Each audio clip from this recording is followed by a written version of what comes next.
지금부터 2021년 5월 23일 온육교회 주일 오전 예배를 시작하도록 하겠습니다. 다 함께 찬송가 433장 귀하신 주여 날 붙드사 함께 찬송 부르시겠습니다.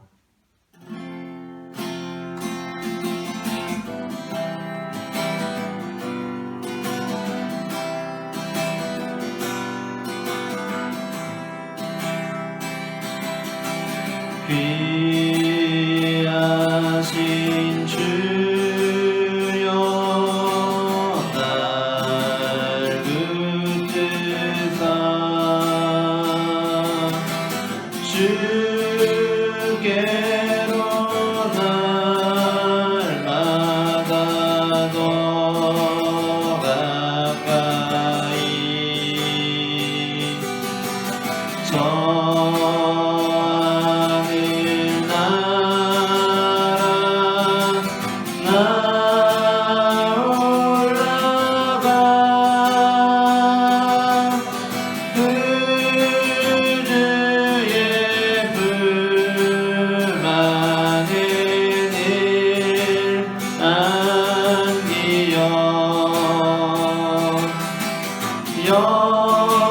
영생의 복 받기 원합니다.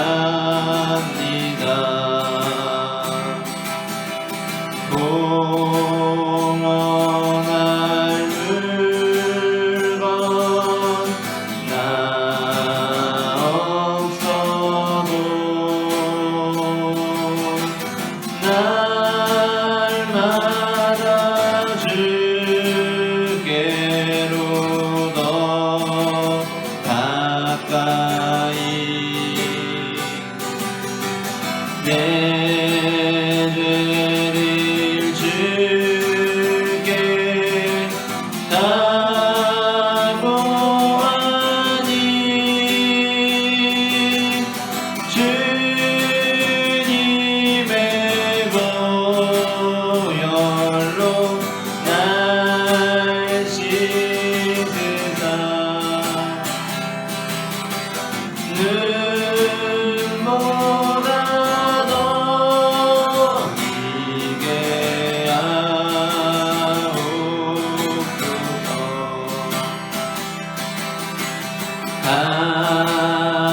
하나간 마귀 날 괴하무 주 예수 앞으로 더 가까이 이 세상 속한 그 허영심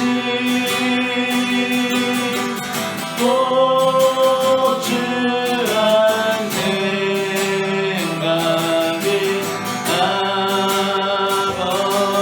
놔버리니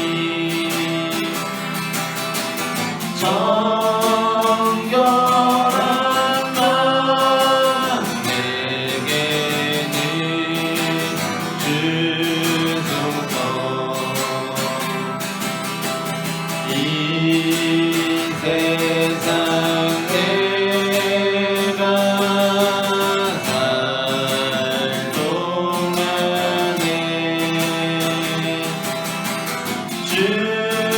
주께로 날마다 더 가까이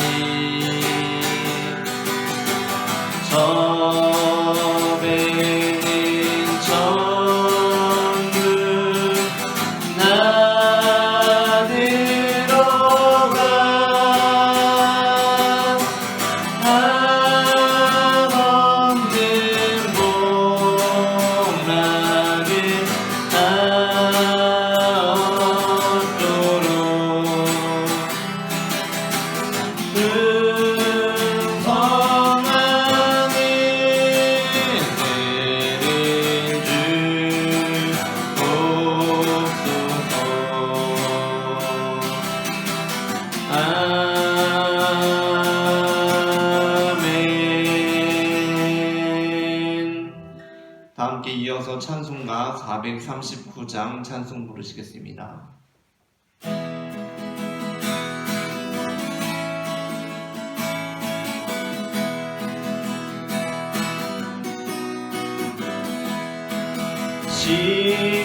십자가로 가까이 나를 이끄시고 거기 흘린 보혈로 정죄하옵소서. 십자가 무한 영광이세. 요단강을 건너는 영원한 시건대 십자가에 가까이 내가 떨고 섰네. 거기 있는 새벽별 내게 비추시네. 십자가 무한 영광이세. 요단강을 건너는 영원한 시건대 십자가로 가까이 하게 하시옵고 몸소 받은 고생도 알게 하옵소서. 십자가 무한 영광이세. 요단강을 건너는 영원한 시건대 십자가에 가까이 의지하고 서서 천국 이를 때까지 항상 머물겠네. 십자가 무한 영광이세. 요단강을 건너는 영원한 시건대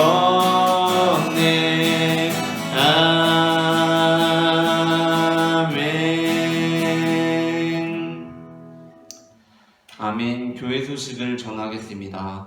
오늘 주일 오전 예배는 사전 녹화하여 비대면 온라인 예배로 드리며 사전 녹화 현장에는 좌석수의 20% 미만의 인원이 참석하고 있음을 알려드립니다.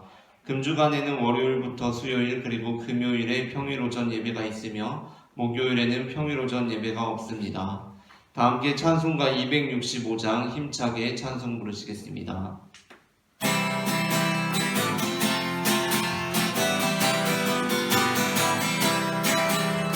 주 십자가를 지심으로 죄인을 구속하셨으니 그 피를 보고 믿는 자는 주님의 진노 면하겠네. 내가 그 피를 유월절 그 양의 피를 볼 때에 내가 널 넘어서 가리라. 흉악한 죄인 예수라도 예수는 능히 구원하네. 온몸을 피에 담글 때에 주님의 진노 면하겠네. 내가 그 피를 유월절 그 양의 피를 볼 때에 내가 널 넘어서 가리라. 심판할 때에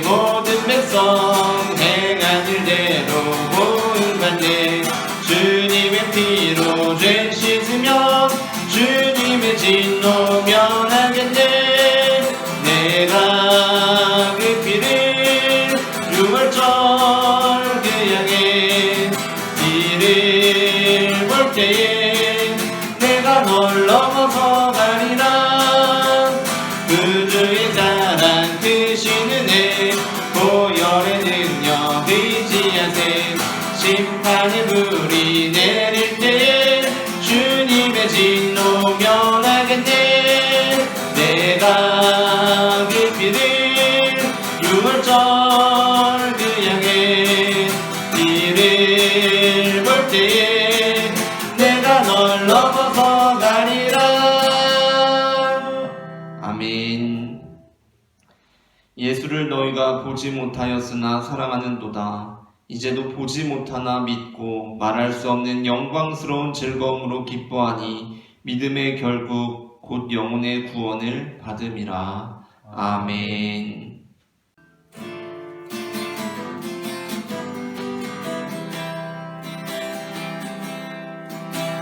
주 앞에 나와 제사를 드리네. 마음 열어 내 삶을 드리네. 주를 봅니다. 끝없는 사랑 날 회복시키네. 이제는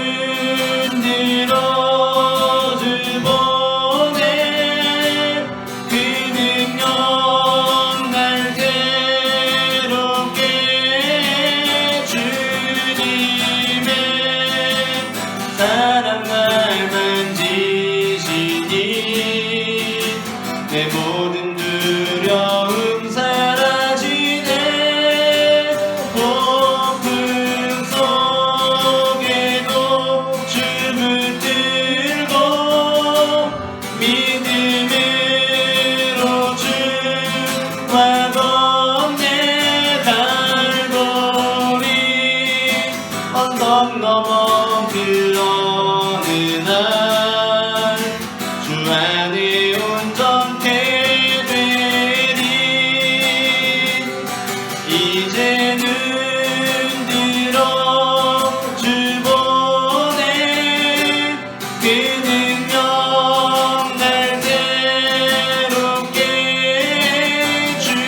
주님의 사랑 날 만지시니 내 모든 두려움 사라지네. 폭풍 속에도 춤을 들고 믿음으로 주와 걷네. 갈보리 언덕 넘어 그 어느 날 주 안에 온전케 되리.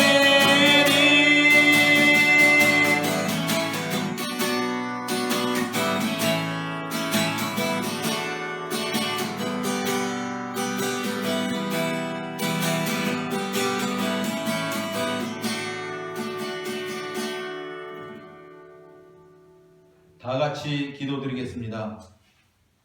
사랑과 은혜가 풍성하신 하나님 우리 아버지, 주님은 세계 만물의 창조주시오 우리를 죄 가운데서 건지신 구원의 하나님이시오니 하나님만 시공간과 만물의 주인이시오 모든 인생의 피난처 되시는 구원의 주 하나님 우리 아버지시니이다. 오늘 귀한 주님의 날 주를 예배하는 시간을 우리에게 허락하시고 주의 말씀에 은혜 받게 하시니 주의 선함과 인자하심을 찬송하며 우리 몸과 마음 들여 주를 예배합니다. 주님 홀로 영광 받으옵소서. 거룩하신 하나님 우리 아버지, 우리는 살면서 육신의 생각에 빠져 주님을 떠날 때가 너무 많았습니다. 우리가 회개하며 두 소경이 예수를 부름같이 다윗의 자손 예수여 우리를 불쌍히 여기소서 간구하오니 우리를 죄의 함정에서 건져주시고 모든 악에 빠지지 않게 하옵소서. 하나님께서는 우리에게 감당할 시험만 허락하시고 또한 피할 길을 주셨사오니 우리가 믿음의 길을 가면서 어렵고 힘든 짐과 상황들을 감사함으로 아뢰고 이기며 감당할 수 없는 것은 예수 십자가 그늘에 피하는 믿음의 사람들 되게 하옵소서. 여기 온유교회 세우시고 우리를 부르신 하나님 우리 아버지, 우리가 코로나 상황으로 유튜브 영상을 통해 주를 예배하지만 58명의 구독자를 보내주심을 감사드립니다. 목사님을 통해 온전한 하나님의 말씀이 선포될진데 이 말씀이 많은 사람들의 귀에 들려지게 하시고 말씀을 듣는 자마다 믿음의 싹이 자라며 30배, 60배, 100배의 열매를 맺는 성령의 역사가 있게 하옵소서. 구하고 원하옵기는 지금 이 나라 대통령이 미국 순방 중에 있습니다. 모든 일정을 하나님께서 지키시고 도우셔서 양국 정상회담을 축복하시고 이 나라의 평화 통일과 세계 평화 안정에 기여하는 결과가 나오게 하옵소서. 또한 미얀마 사태가 날로 악화되고 있습니다. 이 사태를 사탄이 주장하지 못하게 하시고 살아계신 하나님께 돌아오는 미얀마 사람들이 되도록 은혜를 베풀어 주옵소서. 우리를 위해 평안을 창조하시고 또 환난을 지으신 하나님 우리 아버지, 코로나 감염병으로 어려움에 있는 이웃들이 있습니다. 또 해적에 피랍되어 생사를 예측할 수 없어 밤낮 눈물로 지새는 이웃이 있습니다. 부동산과 암호화폐의 급등락으로 돈에 취해 웃고 우는 사람들이 있습니다. 사람이 해결할 수 없는 건강 문제, 취업 문제, 결혼 문제로 어려움을 겪는 이웃들을 주님 찾아오셔서 만져주시고 위로하시며 그 눈물 닦아주시고 새 힘을 허락하여 주옵소서. 소경이 주님을 만나 눈을 뜸같이 모든 문제들이 주님을 만남으로 해결되는 역사가 있게 하옵소서. 사람이 사는 날 동안 고통과 괴로움이 많지만 우리 육은 언제라도 죽어 흙으로 돌아가고 영은 영원한 세계로 갈 텐데 하나님을 사랑하는 자는 영생으로, 하나님을 미워하는 자는 영벌의 심판에 이른다고 주님 말씀하셨습니다. 이 시간 주의 종을 통해 선포되는 말씀을 아멘으로 영접하는 저희들 되게 하시고 세상에서는 실패할지라도 천국을 소유하는 기쁨이 우리 모두에게 차고 넘치게 하옵소서. 이 모든 말씀을 우리로 세상 의지하지 않고 하나님을 바라고 의지하게 하시는 예수 그리스도 이름으로 기도하옵나이다. 아멘.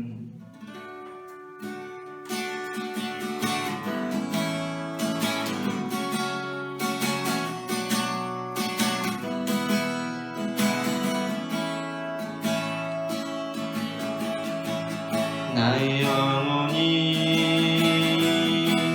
잠잠히 하나님만 바라며 나의 구원이 그에게서 나는도다.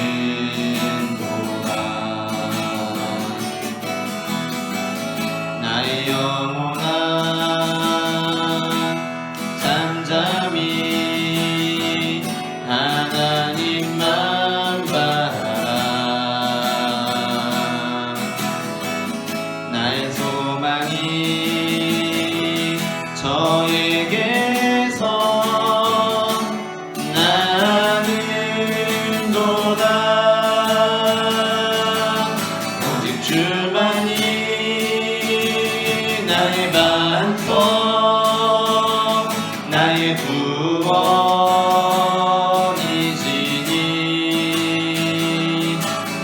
오직 주만이 나의 산성, 내가 요동치 아니하리.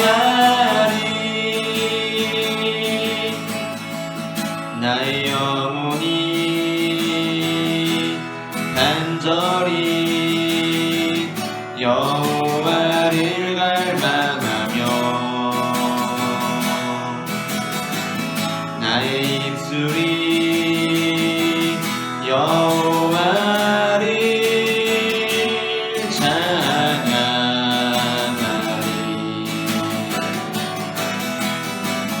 나의 영혼이 즐거이 여호와를 따르니 나의 평생에 여호와를 송축하리. 오직 주만이 나의 반석, 나의 구원이시니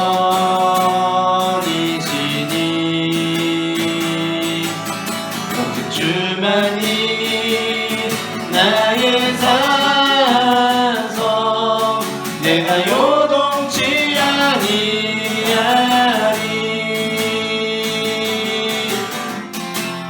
나의 구원 나의 영광 하나님께 있으니 내 힘의 반석과 피난처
어려운 시절 지날 때 깊은 한숨 내쉴 때 그런 풍경 보시며 간식하는 분 있네.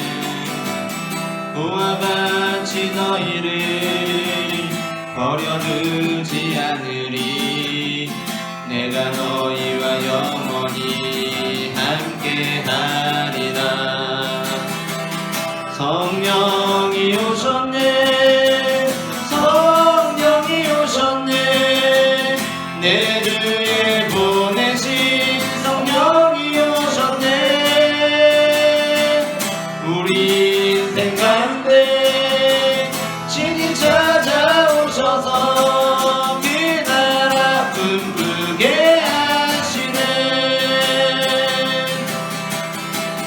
억눌린 자 갇힌 자 자유함이 없는 자 피난처가 되시는 성령님 계시네. 주의 영이 계신 곳에 참 자유가 있다네. 진리의 영이신 성령이 오셨네. 성령이 오셨네. 성령이 오셨네. 내 주에 보내신 성령이 오셨네.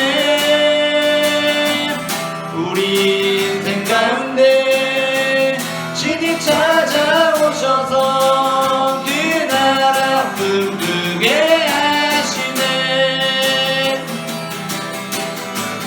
성령이 오셨네. 성령이 오셨네. 내 주에 보내신 성령이 오셨네.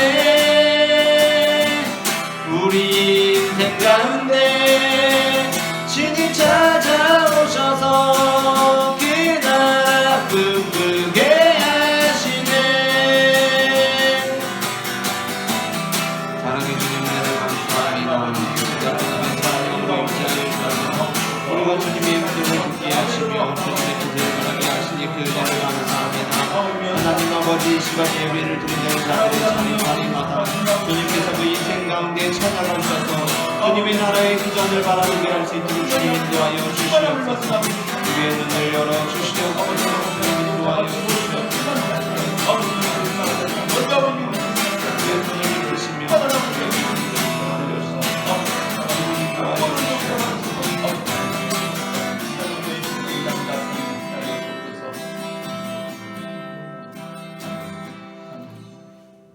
사랑의 하나님 감사합니다. 이 시간 우리가 주님의 말씀 앞에 서게 하시니 감사합니다. 어두움 속에 빛으로 찾아오시는 주님께서 이 시간 넘어지는 나를 잡아주시고 약한 마음을 담대하게 하여 주실 것을 믿음의 눈으로 바라봅니다. 주님, 주님을 보게 하여 주시옵소서. 나를 붙들어 주시옵소서. 내 뜻과 내 생각 내려놓고 주님의 음성을 기다립니다. 말씀하여 주시옵소서. 살아계신 주 예수 그리스도의 이름으로 기도합니다. 아멘. 오늘 우리가 함께 나눌 말씀은 마태복음 21장 1절부터 11절까지입니다. 마태복음 21장 1절부터 11절까지 본문은 신약성경 33페이지 전후에 있습니다. 다 함께 일어나셔서 성경을 봉독하겠습니다. 성경을 제가 한 절, 여러분이 한 절 교독하도록 하겠습니다. 그들이 예루살렘에 가까이 가서 감람산 벳바게에 이르렀을 때에 예수께서 두 제자를 보내시며 이르시되 너희는 맞은편 마을로 가라. 그리하면 곧 매인 나귀와 나귀 새끼가 함께 있는 것을 보리니 풀어 내게로 끌고 오라.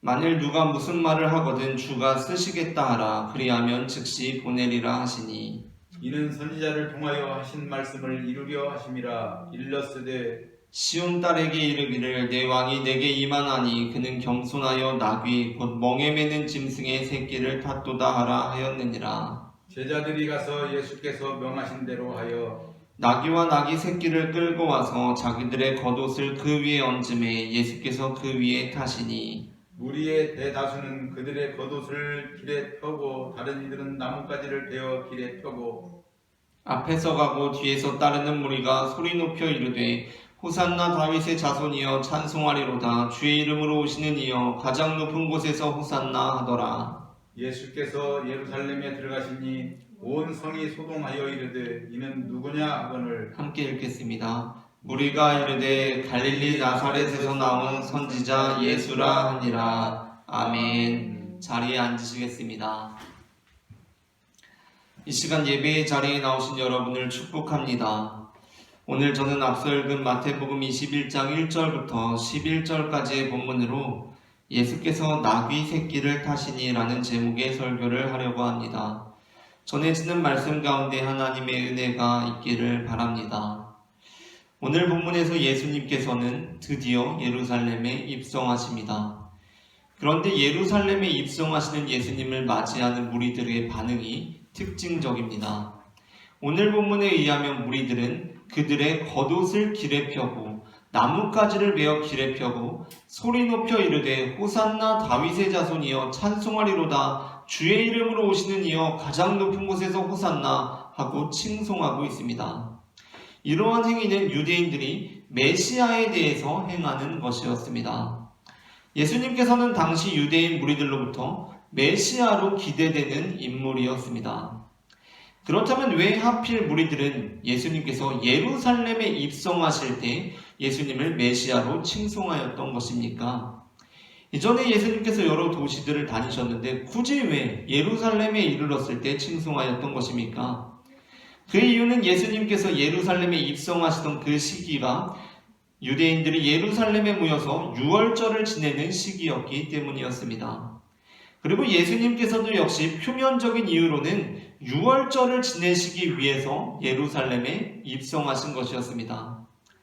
유월절은 출애굽의 기원을 둔 유대인들의 명절입니다.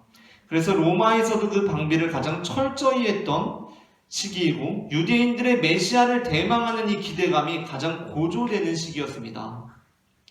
유월절이라는 이 명절이 출애굽의 기원을 두고 있기 때문에 유대인들은 이 유월절 명절만 되면 메시아를 대망하는 이 기대감이 가장 고조되는 시기에 있었습니다. 출애굽기 11장과 12장에 보게 되면 유월절의 기원이 되는 사건에 대해서 구체적으로 나와 있습니다.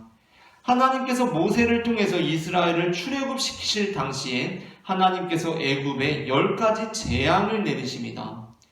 그리고 그중 마지막 10번째 재앙이 바로 애굽 땅에 있는 모든 처음 난 것들의 죽음이었습니다. 그러나 하나님께서는 애굽 땅에 살고 있는 이스라엘 사람들에게는 그 재앙을 피하는 방법을 알려주십니다. 그것은 바로 어린 양의 피를 집 좌우 문설주에 바르는 것이었습니다. 하나님께서는 그 피를 보시고 그 집을 넘어가심으로써 그 집을 재앙으로부터 면하게 해주실 것이라고 말씀해 주셨습니다. 그렇게 애굽의 마지막 10번째 재앙이 내린 후에야 이스라엘 민족은 애굽으로부터 탈출하게 됩니다. 그렇다 보니까 유월절은 유대인들이 자신들을 제국의 소나기에서 벗어나게 해준 여호와 하나님을 기억하는 명절이었고, 이는 자연히 오늘 우리 그 당시 유대인들을 제국의 소나기에서 벗어나게 해줄 다윗의 자손 메시아는 누구인가에 대한 관심으로 이어졌습니다. 바로 이러한 상황 맥락이 있었기 때문에 바로 이 메시아 칭송, 예수님이 메시아시다라는 이 반응은 예수님께서 유월절에 예루살렘에 입성하실 때 유대인들에게 가장 고조된 반응으로 나타났던 것입니다. 그런데 한편으로 오늘 본문에서는 사실 예루살렘에 입성하시는 예수님에 대한 무리들의 반응만 특징적인 것이 아닙니다. 사실 오늘 본문에서는 예루살렘에 입성하시는 예수님의 모습 또한 특징적입니다. 예수님께서 그냥 걸어서 들어오시는데 무리들이 예수님을 메시아로 칭송한 것이 아니라 오늘 본문에서 예수님께서 예루살렘에 어떻게 들어가십니까? 예수님께서 나귀를 타고 들어가십니다. 도대체 예수님께서는 지금껏 잘 걸어오시다가 왜 예루살렘에 거의 이르러서 나귀를 끌고 오라고 하고 그 나귀를 타고 예루살렘에 입성하신 것입니까? 물론 오늘 본문은 그것이 선지자를 통하여 하신 말씀을 이루려 하심이었다고 설명하고 있습니다. 그러나 선지자를 통하여 하신 말씀을 이루려 하심이었다고 하더라도 거기에는 마땅한 목적과 뜻이 있어야 합니다. 하나님께서는 단순히 선지자를 통하여 하신 말씀을 이루시기 위해서 그 자신이 해놓은 말에 얽매여서 진짜 단지 그냥 그 이유 때문에 내가 했던 말이니까 그걸 지켜야 하기 때문에 자신의 행위를 행하시는 분이 아니십니다. 그렇다면 예수님께서 선지자를 통하여 하신 말씀을 이루시기 위해 예루살렘에 나귀를 타고 들어가신 그 이유란 무엇입니까? 그것은 바로 우리에게 진정한 권위와 힘이 어디에 있는 것인지 깨닫게 해주시고자 하셨던 것이라고 할 수 있습니다. 앞서 말씀드린 대로 유월절 시기는 유대인들에게 애굽으로부터 그들을 구원하신 하나님을 기억하게 하는 아주 중요한 명절이었지만 바로 그러한 이유 때문에 유대인에게 뿐만 아니라 로마에게 있어서도 아주 중요한 명절이었습니다. 애굽으로부터 자신들을 구원하신 하나님을 기억하며 유대인들의 메시아 대망사상으로 가장 고조되었고 그러할 때마다 유대인들로부터 폭동과 반란의 조짐들이 감지되었기 때문이었습니다. 그러니까 유대인들이 이 6월절에 출애굽을 기억하고 출애굽을 기념하면서 하나님께서는 우리를 제국으로부터 구출해 주시는 분이다라는 이 메시아 대망사상이 가장 고조될 때 당연히 그 당시 제국이었던 로마에게 어떠한 일을 벌였겠습니까? 우리는 지금 이 제국으로부터 벗어나야 합니다라는 폭동과 반란의 조짐들이 늘 감지되어 왔습니다. 그래서 로마에서는 어떻게 했었냐면 이 6월절 기간만 되면 특별히 자신들의 가장 큰 자랑인 기마 부대를 예루살렘 주변으로 그리고 예루살렘 안에 행진시킴으로써 곧 일어날지 모를 폭동과 반란을 미연에 방지하고자 하였습니다. 그러니까 로마의 그 유명한 기마 부대 있지 않습니까? 그것을 예루살렘에 6월절만 되면은 그 전부터 행진시키는 겁니다. 그러면 이제 유대인들이 저렇게 위대한 군대가 있는 로마를 우리가 어떻게 폭동을 일으키고 반란을 일으킬 수 있을까? 그렇게 미연에 방지하고자 하였던 것입니다. 그런데 바로 그러한 상황 속에서 예수님께서는 나귀를 타고 예루살렘에 입성하신 것입니다. 여기에 이 대조되는 부분이 있습니다. 어떠한 세력은 크고 우람한 군마를 타고 자신들의 권력과 영향력과 힘을 과시하면서 예루살렘으로 진격해 들어옵니다. 그런데 당시 유대인 무리들로부터 엄청난 기대를 받던 어떤 한 인물이 나귀를 타고 예루살렘으로 들어오고 있습니다. 이 그림을 보면서 유대인들은 출애굽기 14장 26절부터 28절에 나오는 제국의 마병들이 바닷물에 빠지는 장면을 연상할 수 있었을 것입니다. 지금 예수님께서 나귀를 타고 예루살렘에 들어오시면서 그 무리들이 쫙 갈라지는 모습, 그 장면 안에서 이 유대인들은 자연히 나귀와 대비되는 말을 타고 진격해 들어오는 이 로마의 군대들을 생각하면서 출애굽기 14장 26절부터 28절의 말씀이 기억나는 것입니다. 여호와께서 모세에게 이르시되 내 손을 바다 위로 내밀어 물이 애굽 사람들과 그들의 병거들과 마병들 위에 다시 흐르게 하라 하시니 모세가 곧 손을 바다 위로 내밀매 새벽이 되어 바다의 힘이 회복된지라. 애굽 사람들이 물을 거슬러 도망하나 여호와께서 애굽 사람들을 바다 가운데 엎으시니 물이 다시 흘러 병거들과 기병들을 덮되 그들의 뒤를 따라 바다에 들어간 바로의 군대를 다 덮으니 하나도 남지 아니하였더라. 아멘.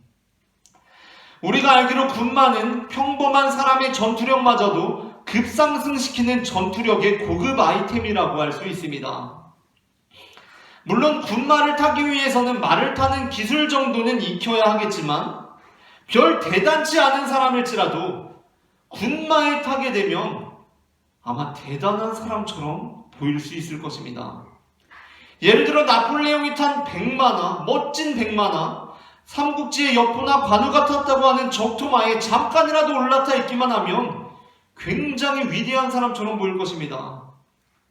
반면 나귀는 어떻습니까? 나귀는 아무리 대단한 사람이 타도 나폴레옹이나 여포나 관우가 타더라도 우스꽝스러운 모습밖에 보이지 않는 것이 바로 나귀입니다. 나귀는 군마에 비하면 보잘것없는 동물입니다. 제가 서울 광진구에 살았었는데 제가 서울 광진구에 살 때 집 근처에 어린이대 공원에 가서 나귀라는 동물을 자주 보았습니다. 나귀를 보면은 제 키보다 키가 작습니다. 근데 키가 작을 뿐만 아니라 그 모양 자체가 말에 비하면 보잘것없을 뿐만 아니라 그 생김새나 풍채가 보고만 있어도 괜히 웃음이 나는 그런 모양과 표정을 하고 있습니다. 나귀가 뭘 먹거나 걸어 다녀도 굉장히 그 하는 풍채나 모습이 우습습니다. 아마 당시에도 마찬가지였을 것입니다.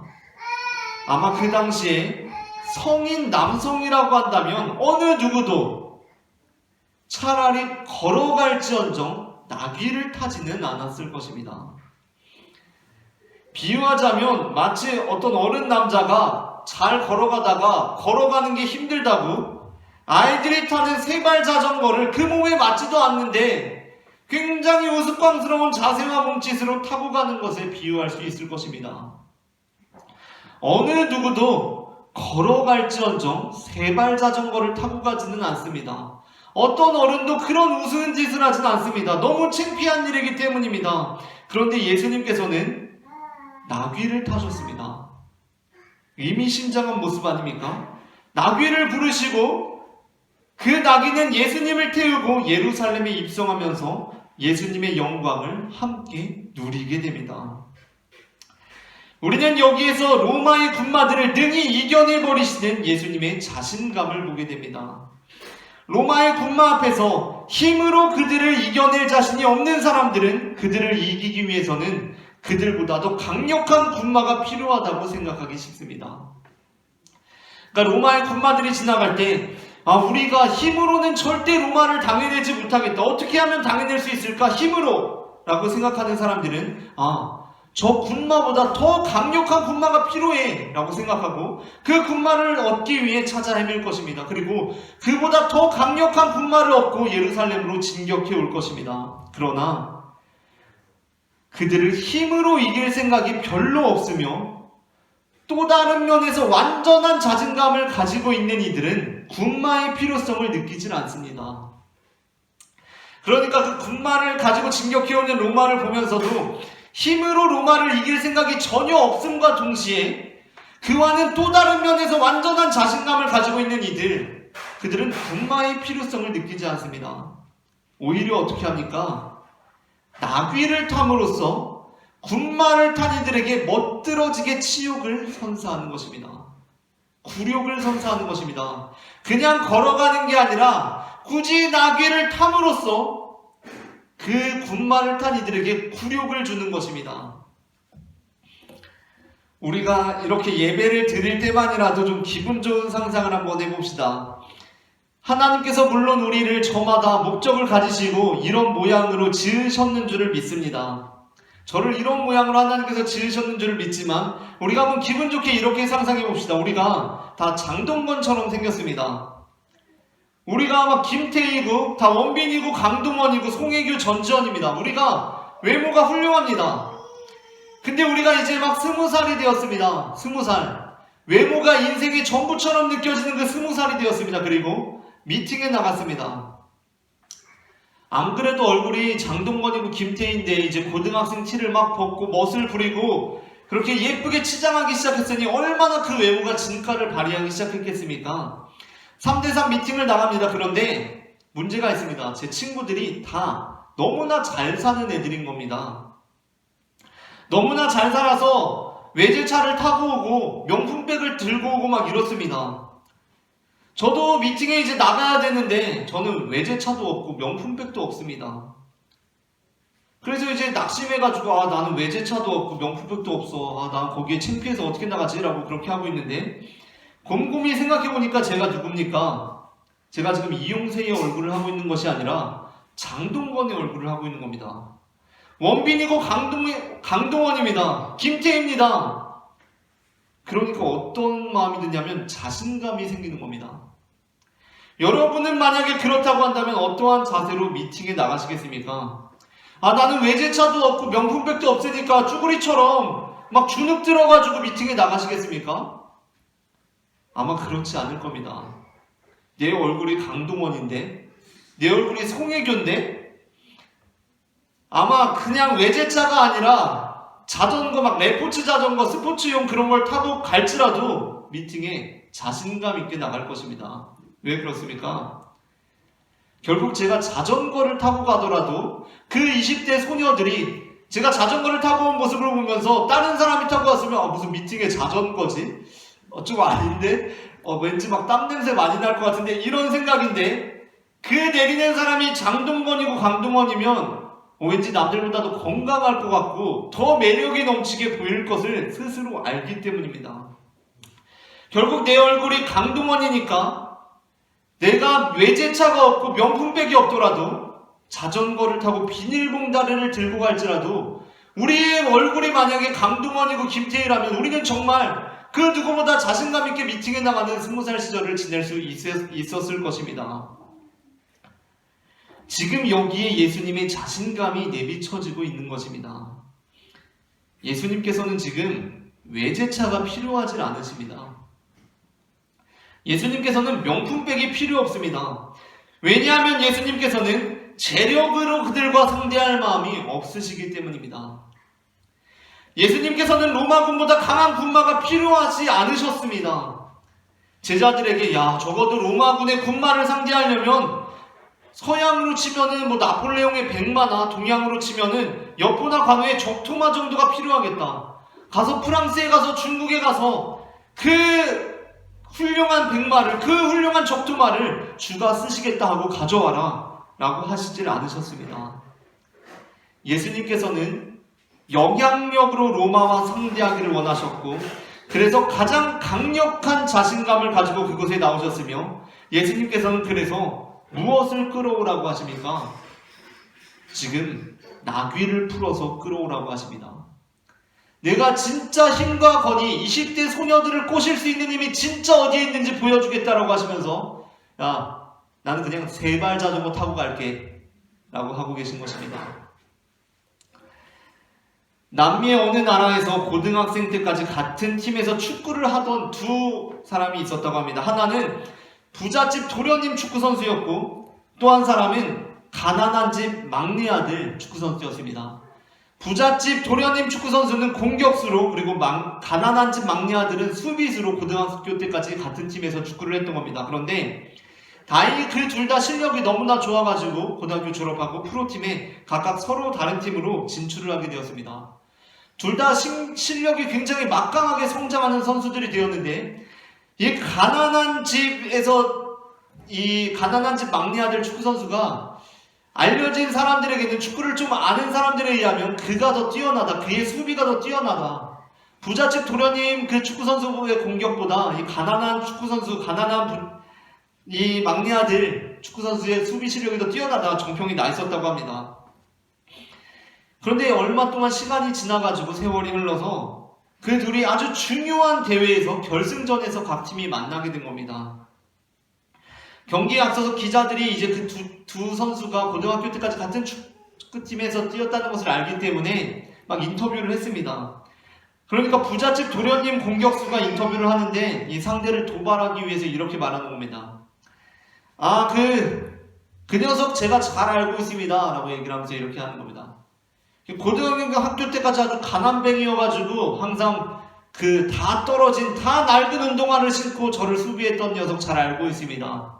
그 녀석은 제 몸을 한 번도 뺏은 적이 없습니다.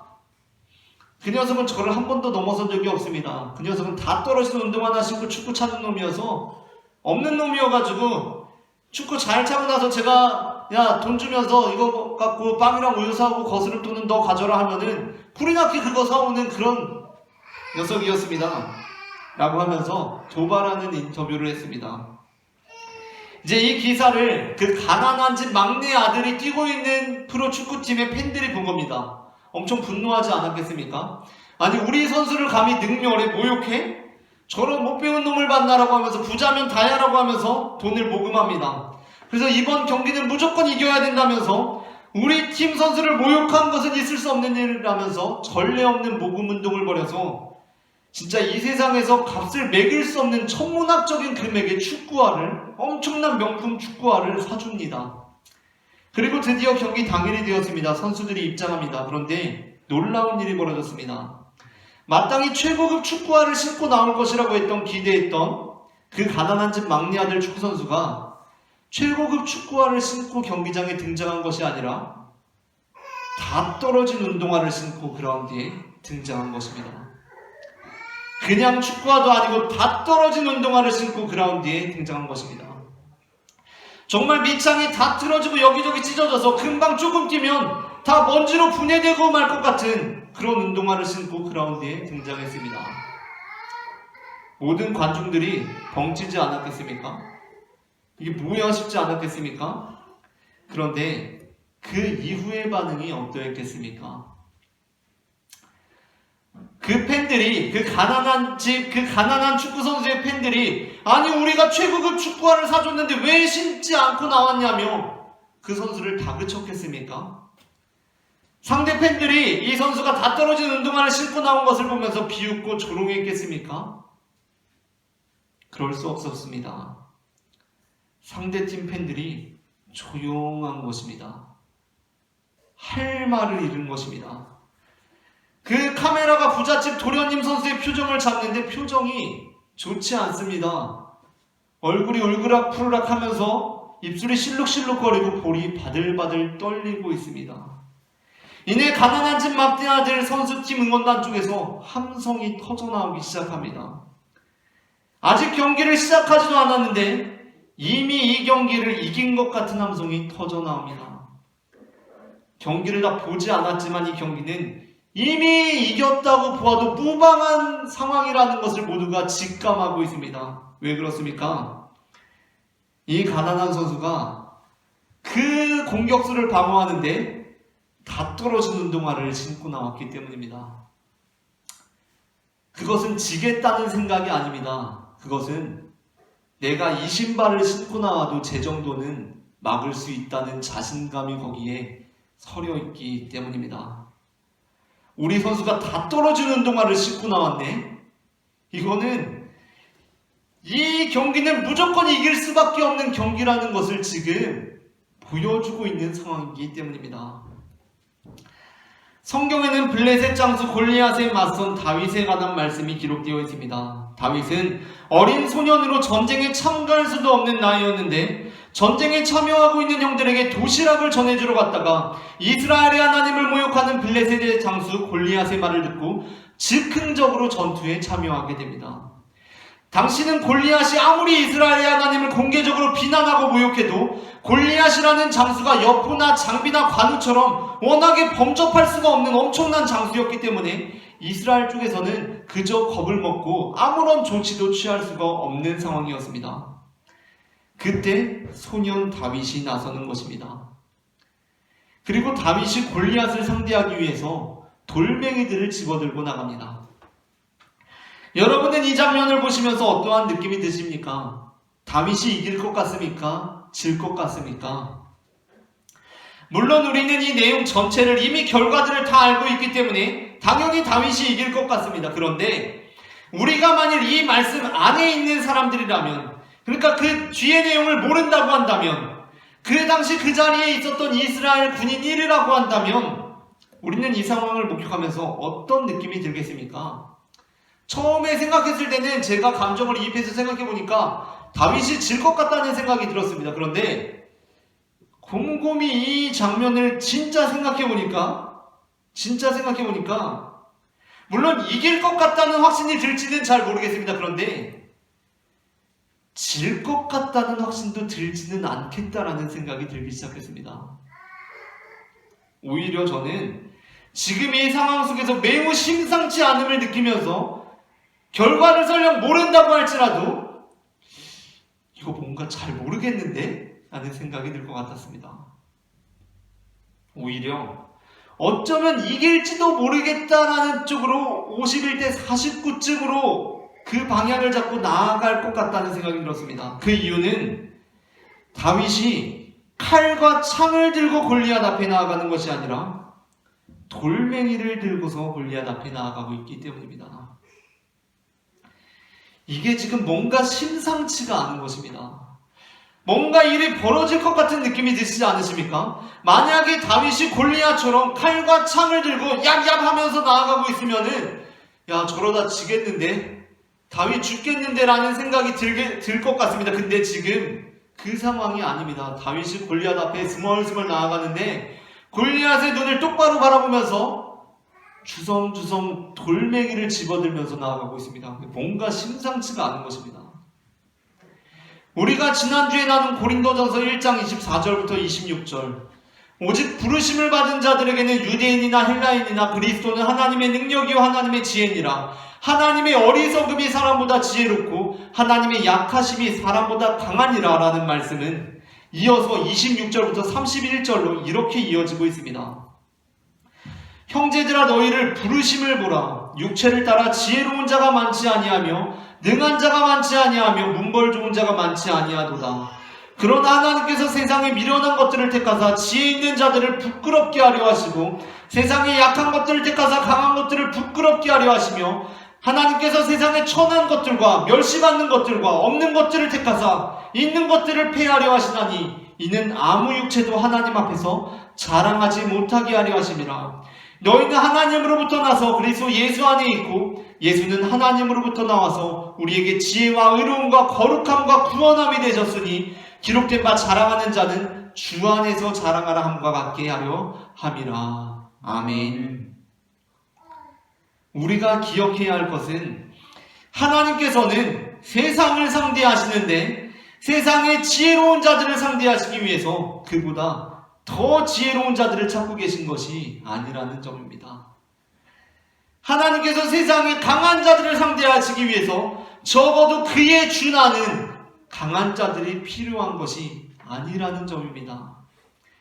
예수님께서는 자신의 권력과 힘을 가시게 위해서 군마를 타고 있는 로마를 상대하시면서 그에 상응할 만한 말을 준비하고 계신 것이 아니라 나귀를 준비하고 계십니다. 그리고 그 나귀에 타셨습니다. 왜냐하면 예수님께서는 그들과 똑같은 방식으로 똑같은 폭력으로 이 세상을 지배하는 그 힘으로 맞서실 생각이 전혀 없으셨기 때문이었습니다. 하나님께서는 이 땅 가운데 세상이 줄 수 없는 평화를 주시는 분이십니다. 그리고 예수님을 통하여 그 평화를 이미 이루신 것이나 다름이 없으십니다. 예수님께서 나귀를 타심으로 하나님의 본체이신 분께서 나무에 달리심으로 이 싸움에서 결과는 아직 보지 않았지만 이미 본 것이나 다름이 없습니다. 그래서 예수님께서는 오늘도 저기 어느 구석진 자리에 볼품없이 매여있는 나귀를 풀어서 내가 타게 끌고 오라고 하십니다. 혹시라도 누가 또는 그 스스로 주님, 저는 볼품없는 나귀일 뿐입니다. 저는 주님이 타시기에 적당하지가 않습니다. 만일 저를 타신다면 주님도 비웃음을 받게 되고 말 것입니다 라고 말하거든 주가 쓰시겠다 하라 라고 말씀하십니다.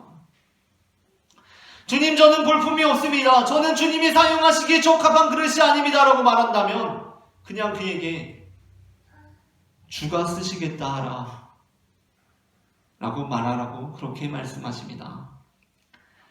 혹시 지금 이 설교를 들으면서도 나는 너무나 부족하고 연약하고 죄가 많고 볼품이 없어서 하나님의 부르심 앞에 주저하는 이가 계십니까? 하나님, 사람 잘못 보셨습니다. 저는 정말 아닙니다. 저는 나귀에 불과합니다 라고 그 부르심에 응답을 하면서도 심히 부끄러워하면서 심히 민망해하면서 심히 죄스러워하면서 우리 하나님께서 나처럼 부족한 존재를 타시니 이 일을 어찌할꼬 라고 생각하면서 살아가고 계신 분이 계십니까? 하나님께서 이 부족한 사람을 자녀로 삼아주셨으니 이거 너무 민망합니다 라고 생각하시는 분이 계십니까? 한번 이렇게 생각해 봅시다. 우리가 만일 그 가난한 집 막내 아들 축구선수에 다 떨어진 운동화라면 우리가 해야 할 일은 그것이 아닙니다. 나 때문에 우리 주인이 실력을 발휘하지 못하면 어떡하지? 왜 나를 신었을까? 나 때문에 우리 주인이 부끄러움을 당하면 어떡하지? 창피를 당하면 어떡하지? 걱정해야 할 일입니까? 나 때문에 그러면 어떡하지? 이 미련한 나 때문에 라고 생각하고 있다면 얼마나 안타까운 일입니까? 다 떨어진 운동화가 해야 할 일, 해야 할 생각은 그것이 아닙니다. 그는 비록 다 떨어진 운동화에 불과하지만 그는 주인의 당당함을 닮을 필요가 있습니다. 그는 다 떨어진 운동화에 불과하지만 그는 이제 주인의 자신감을 닮아서 그라운드로 나아갈 필요가 있습니다. 그리고 그는 비록 다 떨어진 운동화에 불과하지만 그 주인을 향해 울려 퍼지는 환호성 속에서 그 선취된 승리와 영광을 만끽하며 누릴 자격이 그는 있는 것입니다. 왜 그렇습니까? 그 주인이 그를 신었기 때문입니다.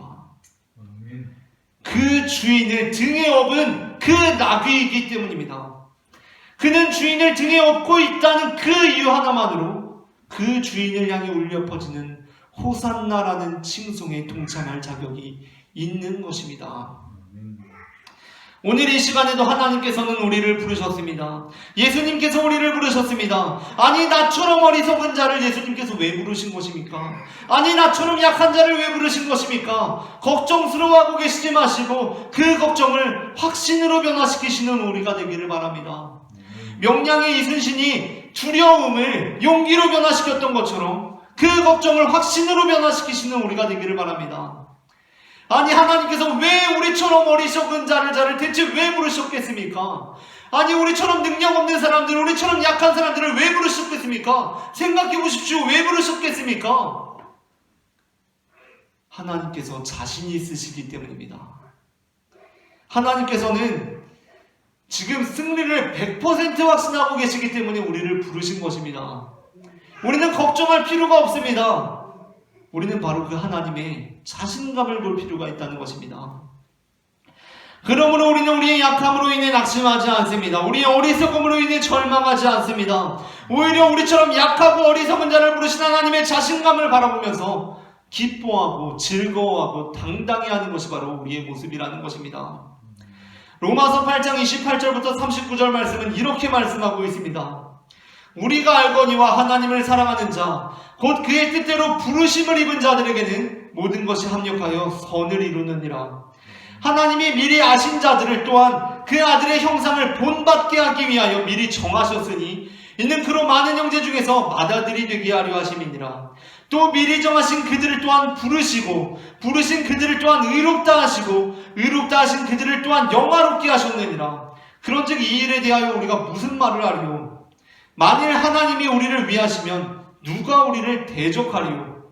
자기 아들을 아끼지 아니하시고 우리 모든 사람을 위하여 내주시니가 어찌 그 아들과 함께 모든 것을 우리에게 주시지 아니하겠느냐? 누가 능히 하나님께서 택하신 자들을 고발하리요? 의롭다 하신 이는 하나님이시니 누가 정죄하리요? 죽으실 뿐 아니라 다시 살아나신 이는 그리스도 예수시니 그는 하나님 우편에 계신 자요 우리를 위하여 간구하시는 자시니라. 누가 우리를 그리스도의 사랑에서 끊으리요? 환난이나 곤고나 박해나 기근이나 적신이나 위험이나 칼이랴? 기록된 바 우리가 종일 주를 위하여 죽임을 당하게 되며 도살당할 양같이 여김을 받았나이다 함과 같으니라. 그러나 이 모든 일에 우리를 사랑하시는 이로 말미암아 우리가 넉넉히 이기느니라. 내가 확신하노니 사망이나 생명이나 천사들이나 권세자들이나 현재일이나 장래일이나 능력이나 높음이나 기쁨이나 다른 어떤 피조물이라도 우리를 우리 주 그리스도 예수 안에 있는 하나님의 사랑에서 끊을 수 없느니라. 아멘. 누가 우리를 대적하리요? 누가 우리를 고발하리요? 우리가 넉넉히 이기느니라. 예수 안에 있는 하나님의 사랑 안에서 우리를 그 어떤 것도 끊을 수 없느니라. 아멘.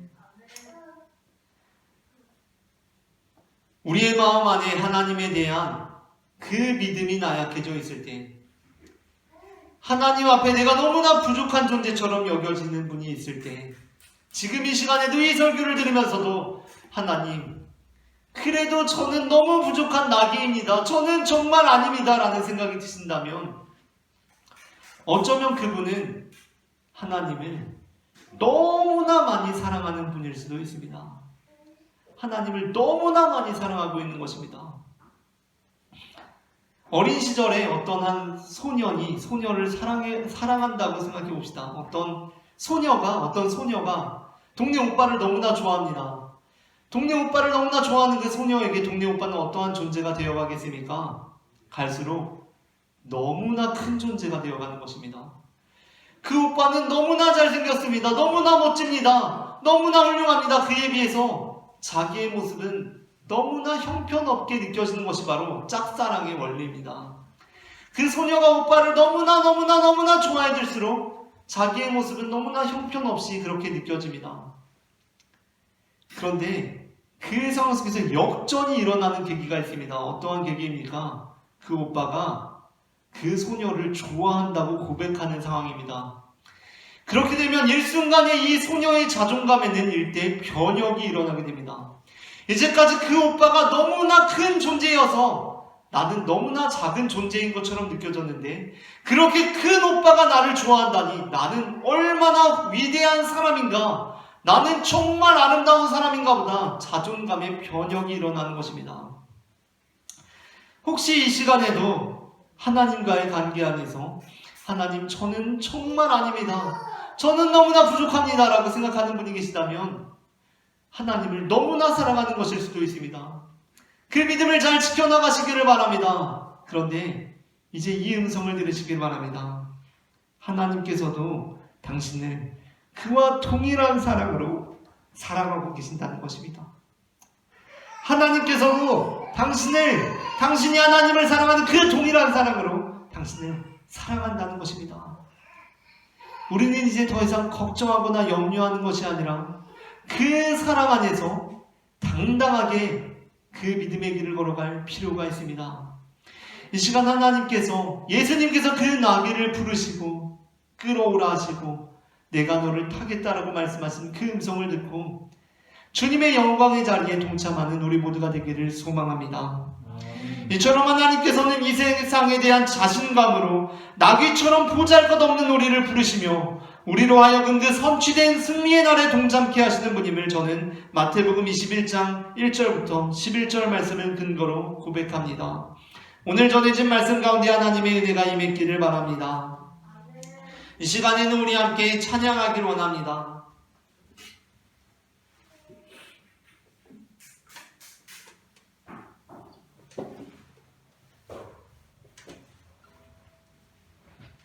우리 이 시간 다 함께 그 어떤 것도 끊을 수 없는 이라는 곡을 함께 부르실 텐데요. 그 어떠한 것도 끊을 수 없는 우리를 향한 주님의 사랑을 다 함께 찬송하시겠습니다.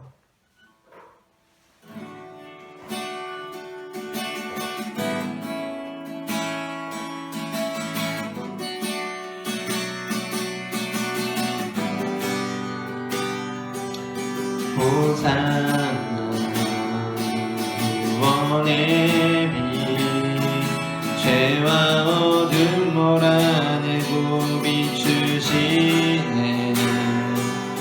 호산나 찬양하리. 한없는 기쁨 내 안에 가득해.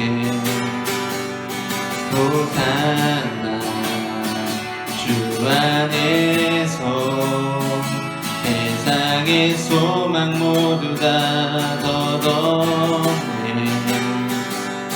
호산나 주님만이 내 삶의 소망 되시니 찬양해. 그 어떤 것도 끊을 수 없는 크신 사랑이 내게 임하네. 주를 찬양해. 주를 찬양해. 영원한 생명 내게 주셨네. 호산나 호산나 구원의 빛 죄와 어둠 몰아내고 비추시네. 호산나 찬양하리. 한없는 기쁨 내 안에 가득해. 호산나 주 안에서 세상 삶의 소망 모두 다 걷어내. 호산나 주님만이 내 삶의 소망 되시니 찬양해. 그 어떤 것도 끊을 수 없는 크신 사랑이 내게 임하네. 주를 찬양해. 주를 찬양해. 영원한 생명 내게 주셨네. 그 어떤 것도 끊을 수 없는 크신 사랑이 내게 임하네. 주를 찬양해. 주를 찬양해. 영원한 생명 내게 주셨네.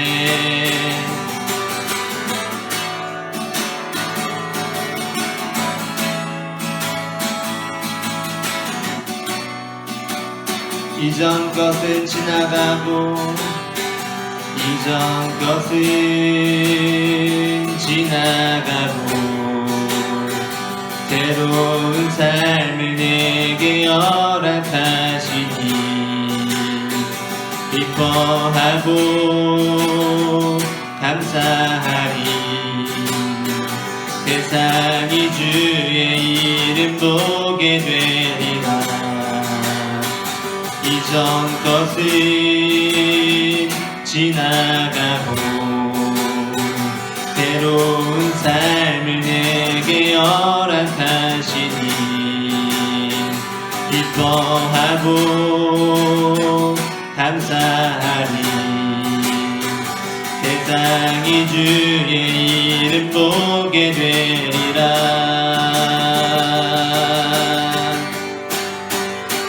그 어떤 것도 끊을 수 없는 크신 사랑이 내게 임하네. 주를 찬양해. 주를 찬양해. 영원한 생명 내게 주셨네. 이 시간에 우리 함께 기도하기로 원합니다. 호산나 구원의 빛이 우리의 삶에 임하고 죄와 어둠이 몰아내고 걱정과 염려가 사라지는 삶이 우리의 삶 가운데 임하기를 소망합니다. 예수 그리스도께서 나비를 불어오라 하시고 그 위에 타셨던 것처럼 이 시간 부족한 우리의 삶 가운데 주님의 영광이 좌정하셨으니 주님, 내가 주님의 영광의 길을 걸어갈 수 있도록 인도하여 주시옵소서. 그 무엇도 끊을 수 없는 그 사랑이 나의 마음 가운데 나의 영혼 가운데 이루어질 수 있도록 주님 인도하여 주시옵소서. 다 함께 기도하시겠습니다. 사랑의 주님, 은혜를 감사합니다. 호산나 주님만이 우리의 삶의 소망이 되시며 주님만이 우리의 은혜의 구원이 되어 되심을 고백합니다. 사랑의 주님, 이 시간 그 어떠한 것도 끊을 수 없는 그 사랑이 우리의 마음 가운데 임하였음을 우리가 고백하오니 사랑의 주님, 그 나귀를 타신 예수 그리스도의 영광이 부족한 우리의 삶 가운데 임할 수 있도록 역사하여 주시옵소서. 우리의 마음의 걱정과 근심과 염려들이 사라지고 죄와 어둠들이 몰아내어지고 주님을 향한 찬송과 주님의 영광과 주님의 은혜만 우리가 가득 찰 수 있도록 주님 인도하여 주시옵소서. 우리가 우리의 모습을 보는 것이 아니라 우리를 사랑하시는 주님을 보기를 원합니다. 우리의 부족함과 우리의 연약함을 보는 것이 아니라 그 어떠한 것도 끊을 수 없는 주님의 사랑과 소망을 바라보기를 소망하오니 사랑의 주님, 우리의 눈을 열어주시고 우리의 삶을 인도하여 주시옵소서.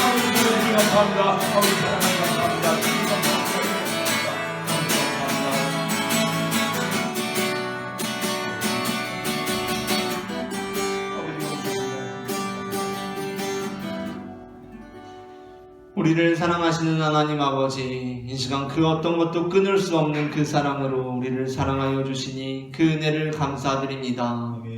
이제 우리가 비천한 우리의 삶으로 인해 절망하는 것이 아니라 그 사랑으로 인해 소망을 갖는 자들이 될 수 있도록 우리를 도와주시옵소서. 이제는 그의 뜻대로 우리를 부르시는 하나님 아버지의 사랑과 볼품없는 나귀를 쓰시려고 부르시는 우리의 주님 예수 그리스도의 은혜와 우리의 삶에 역사하셔서 우리를 위협하는 군마들을 바닷물로 덮어버리시는 성령 하나님의 인도하심이 지금 각자의 자리에서 호산나 다윗의 자손이여 찬송하리로다. 주의 이름으로 오시는 이여 가장 높은 곳에서 호산나라고 우리 마음속에 들어오시는 예수님을 칭송하는 모든 영혼들의 머리 위에 지금부터 영원토록 함께 하시기를 간절히 축원하옵나이다. 아멘.